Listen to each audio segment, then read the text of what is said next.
At give julegaver er ikke som sådan en gammel tradition. Vi kender lidt til, at man i 1700-tallet fik man i de allermest velstillede kredse måske en legetøjsgave. Den var på ingen måde pakket ind. Den stod på et bord og var klar.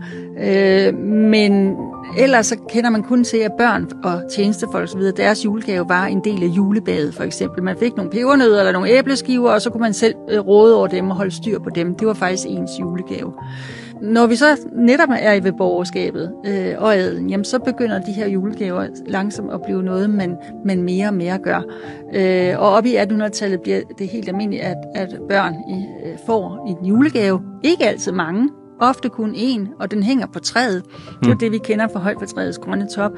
Peter har den gren til kær, hvor på trommen hænger, så er det altså ikke en papirs lille julepyndstromme, men en legetøjstromme, fanen.